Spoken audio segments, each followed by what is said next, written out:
Bem, jovens, iniciando agora o nosso segundo vídeo sobre civilização romana, nós vamos começar a abordar, como vocês observam aqui, né, a República Romana, né, a segunda fase da civilização romana.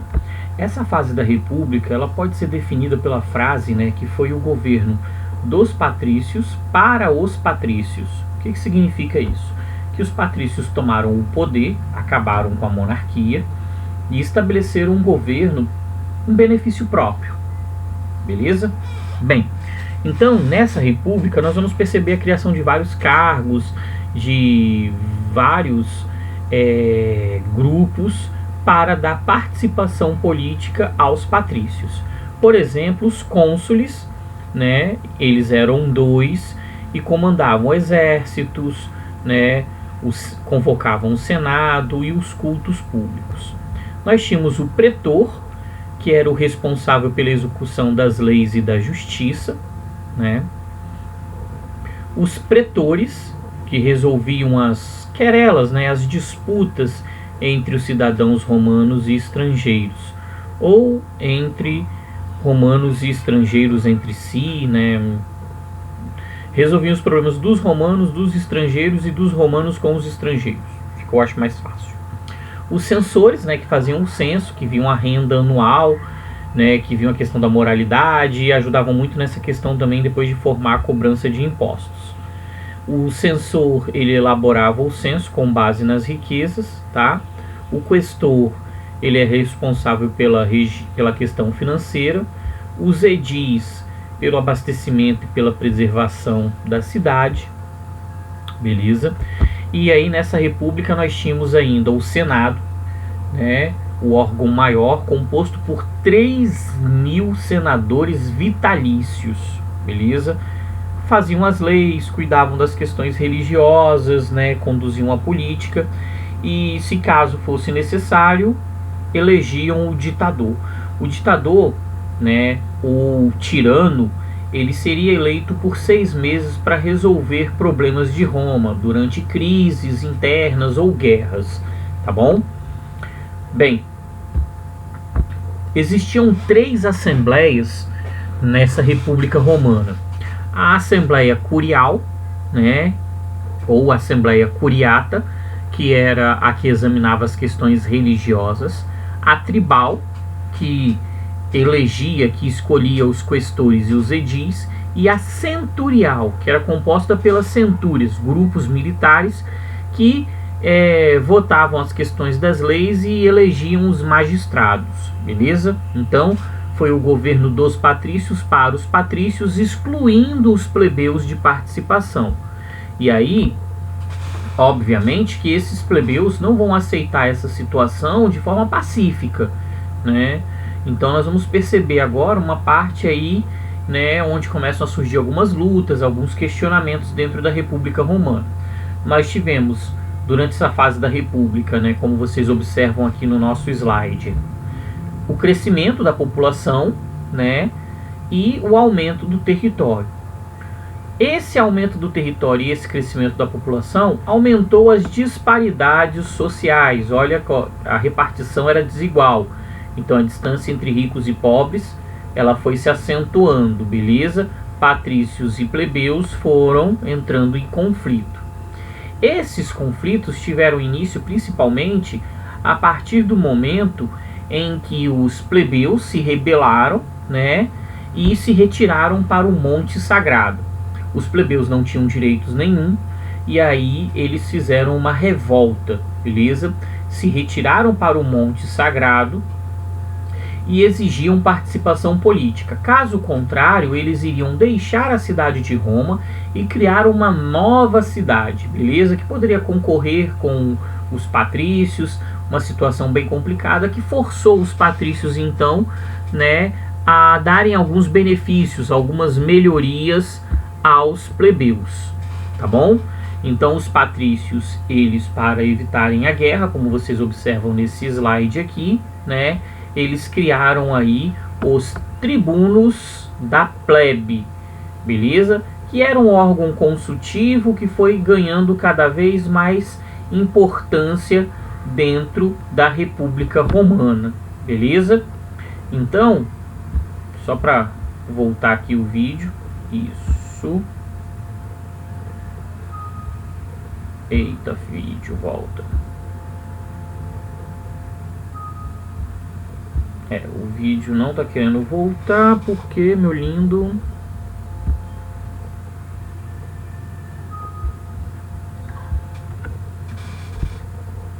Bem, enquanto eu tento resolver a questão do vídeo aqui, né, vamos continuar a discutir. Daqui a pouquinho vocês vão me ver de novo bonitão aí no vídeo de vocês. Bem, os tribunos da plebe, então, eles foram criados como um órgão consultivo, beleza? Necessário a esse momento de lutas, e esses tribunos da plebe começaram a conquistar melhorias para a sua categoria social na República Romana, tá? Bem, quais foram as conquistas da plebe nessa fase, então, pós-criação dos tribunos? Nós tivemos a criação da Lei das 12 Tábuas, aqui na nossa letrinha A, Lei das 12 Tábuas, né? Primeiro conjunto de leis comuns escritas em Roma. A Lei Canuleia, que era a lei que permitia o casamento entre patrícios e plebeus. Até então ele era totalmente proibido. Inclusive o casamento dos próprios plebeus entre plebeus não era reconhecido pelo Estado romano. A Lei Canuleia foi então esse avanço. Nós tivemos a Lei Licínia, né? Ela aboliu a escravidão por dívida, que infelizmente existia também, assim como na Grécia Antiga, né? E garantiu direitos políticos iguais entre patrícios e plebeus. A Lei Licínia, ela também estabeleceu a questão de divisão. As conquistas romanas seriam divididas entre patrícios e plebeus, não de forma igualitária. Nós vamos perceber que os patrícios, a partir desse momento, aumentaram a expansão territorial romana, conquistaram cada vez mais riquezas, e os plebeus foram entrando numa fase de empobrecimento extremo, tá bom? Nós tínhamos também a Lei Ogúnia, aqui, ó, vocês observam a última aqui na letra D, né? Que permitiu os direitos religiosos iguais também entre patrícios e plebeus. Então nós tivemos uma série de conquistas paliativas, sim, mas conquistas que deram aos plebeus, né, a impressão e a ideia de que se eles pressionassem, eles poderiam conquistar coisas melhores para o seu grupo social, ok? Bem, a República, então, ela vai iniciar uma fase de expansão após essas conquistas da plebe, principalmente a partir da Lei Licínia. E aí nós vamos perceber, numa primeira fase, né, os romanos dominando a Península Itálica. Beleza, deixa eu ver se eu acho aqui, ó, isso. Primeiro os romanos dominaram a Península Itálica. Depois que eles dominaram a Península Itálica, começaram a produzir excedentes. Para comercializar, eles precisavam dessas rotas aqui, ó, que eu estou passando com o mouse aqui agora, ó, no Mediterrâneo. Só que todas essas rotas eram dominadas pela região de Cartago. Cartago, que era uma colônia criada, né, pelos fenícios, dominava o comércio nessa região. Os romanos e os cartagineses começaram a entrar em atrito, que é o que nós vamos falar aqui nessas guerras púnicas, beleza? As guerras púnicas, então, foram basicamente esse período aqui, né, de disputas entre a cidade de Cartago e a cidade de Roma. Nós tivemos algumas guerras púnicas, beleza? Nós tivemos a primeira guerra púnica por volta de 264 a.C., vitória romana. Os romanos, ao longo das guerras púnicas, eles foram acumulando um ódio dos cartagineses enorme. Na segunda guerra púnica, né, que teve como objetivo a região da atual Espanha, né, e o palco a Itália, os cartagineses se aproximaram muito da vitória. Aníbal, né, ele com a sua tropa, que inclusive tinha uma infantaria feita por elefantes, né, eles invadiam e destruíam as cidades, era bem bacana, né, bem interessante essa utilização de elefantes como instrumentos de guerra, como tanques de guerra da antiguidade. e se aproximaram muito da vitória, mas não chegaram a conquistar a cidade de Roma. E aí nós tivemos a virada, né, a vitória dos romanos, liderada por Cipião o Africano. Cipião o Africano, ele liderou, não foi só uma vitória, foi uma destruição. Eles aniquilaram a cidade de Cartago, para que a cidade de Cartago servisse de exemplo às outras cidades. Todos que estivessem no caminho de Roma teriam o mesmo fim de Cartago. Beleza, galera? Bem, após esse processo de vitória nas guerras púnicas, né, nós tivemos então a expansão territorial dos romanos. Eles começaram a vender os seus excedentes e isso facilitou, favoreceu o processo de expansão de Roma. Aqui Cartago, né, Roma conquistando Cartago. Depois os romanos continuaram a sua expansão, dominando regiões da França, Espanha e Portugal. Beleza? Bem, avançando mais um pouquinho, sumi de novo do vídeo de vocês, deixa eu aparecer.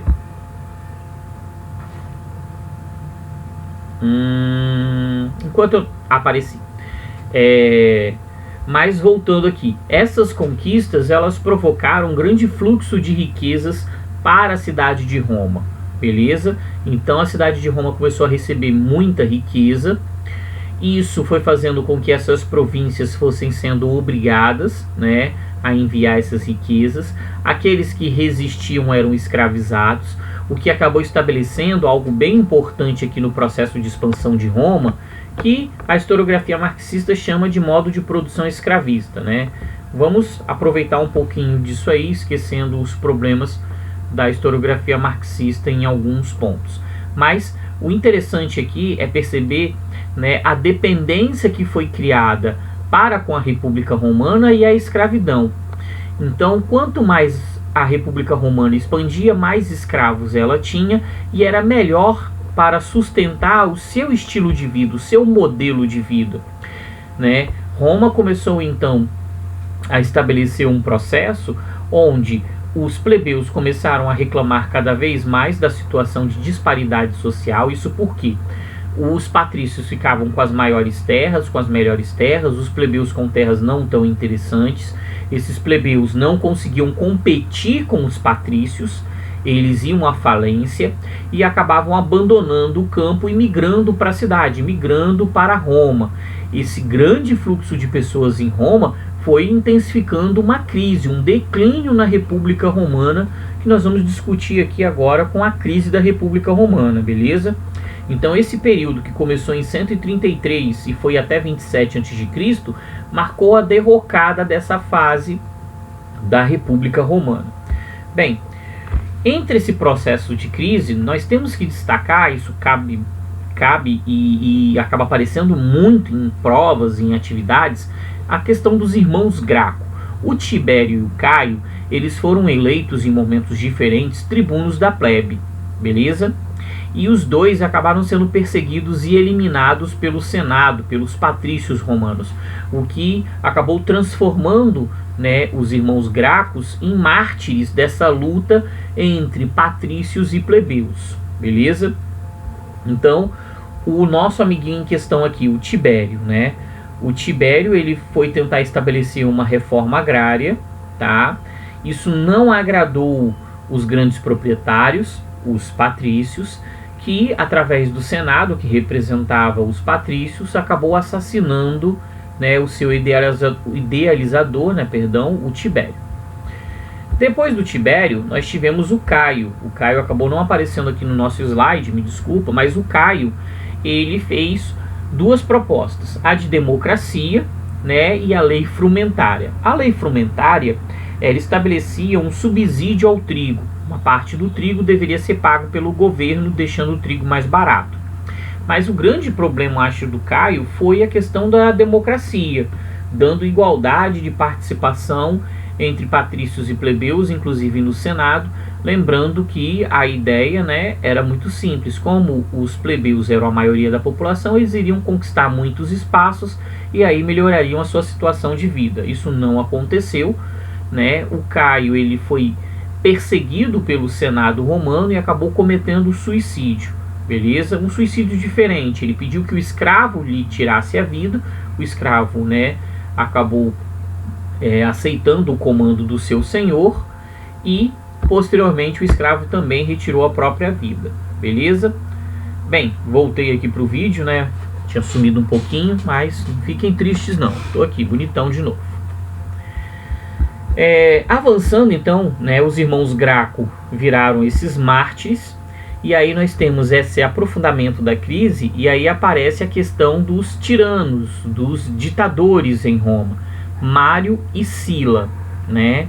O Mário e o Sila, eles estabeleceram pagamentos para os soldados, tentaram dar uma melhorada, mas existia uma questão política. Mário foi assassinado pelos seguidores de Sila, né, com a ajuda do Senado, e o Sila, como ele não representava muito os plebeus, também acabou sendo retirado da função. Foi uma briga, foi uma confusão.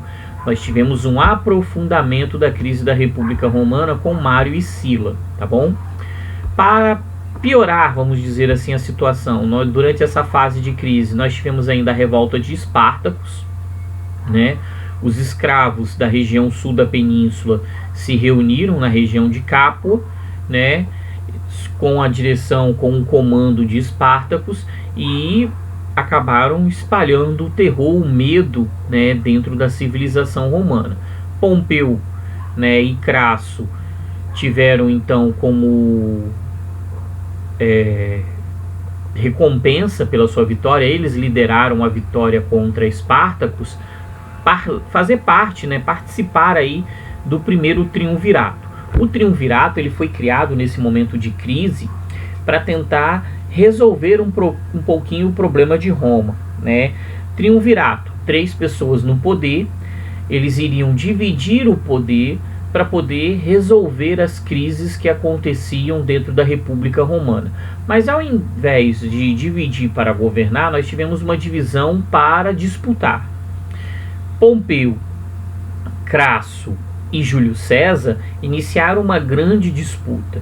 Pompeu, como vocês observam aqui, ficou com a região de Roma, e Crasso com o Oriente, e Júlio César pela região das Gálias. Para quem está com dificuldade de localizar a região das Gálias, seria norte da França, região da Holanda, Bélgica, uma região onde tinha os gauleses, uma região bem complicada para a República Romana. O Crasso morreu numa campanha militar. O Júlio César, né, ele foi retirado do cargo, e aí Pompeu foi considerado, né, o dirigente único aí de Roma. César não aceitou isso, né, voltou para Roma. Inclusive, ao atravessar o rio Rubicão, ele falou uma célebre frase, né, alia jacta est, a sorte está lançada, né, os dados estão lançados. César chegou a Roma, Pompeu fugiu, e aí César dominou as cidades e se transformou, né, em ditador de Roma. Só que César, ele acabou sendo assassinado pelo Senado romano, ok? Isso em 44 a.C. Com o assassinato de Júlio César, nós tivemos a abertura do segundo triunvirato, beleza? Então eles erraram no primeiro triunvirato e permaneceram no erro, criando aí um segundo triunvirato. Mas esse segundo triunvirato, apesar de todas as crises, de toda a situação, ele acabou dando a resposta, né, para a crise da República Romana, acabando com a República e estabelecendo o Império. O segundo triunvirato foi formado por, né, Marco Antônio, Lépido e Otávio, beleza? Eles iniciaram uma disputa muito grande, tá? Nós tivemos uma fase de terror contra o Senado romano. Otávio ficou com o Ocidente, Marco Antônio ficou com o Oriente e Lépito com a África. O Lépito ele foi afastado, né, do seu cargo, e aí a disputa ficou entre Marco Antônio e Otávio, beleza? O Otávio venceu essa disputa com Marco Antônio. Marco Antônio se exilou na região do Egito, né? A ideia dele era ficar no Egito. Ele se apaixonou por Cleópatra, né? Cleópatra, nós temos nesse caso aí 2 envolvimentos, dessa última faraona, vamos falar assim, do Egito. A Cleópatra, ela se envolveu com o Júlio César e com o Marco Antônio, beleza? Então Marco Antônio, ele acabou se exilando no Egito, mas acabou sendo assassinado, muitos dizem inclusive pela própria Cleópatra, que acabou se arrependendo e cometendo suicídio. Bem, então o Otávio acabou centralizando o poder aqui nesse segundo triunvirato, e aí ele foi beneficiando tanto patrícios e plebeus e acumulando cargos, beleza? O Otávio aqui, ele passou por um processo de avanço, beleza? Ele foi acumulando, ele foi se tornando o Augusto, o Divino, príncipes, o primeiro cidadão de Roma, até chegar a acumular o cargo de imperador, acabando assim com a fase da República Romana e iniciando, né, essa fase aí do Império Romano, beleza, galera? Então nós já vamos aí depois partir para o nosso terceiro e último vídeo, né, falando um pouquinho do Império Romano. Peço desculpa a questão aí, né, da qualidade do vídeo, mas, né, infelizmente está sendo o meu sofrer, né, essa questão dos vídeos, o vídeo caindo o tempo todo, né, uma situação bem complicada, mas vamos lutando aí, vamos solucionando essas questões. Muito obrigado e um abraço a todos.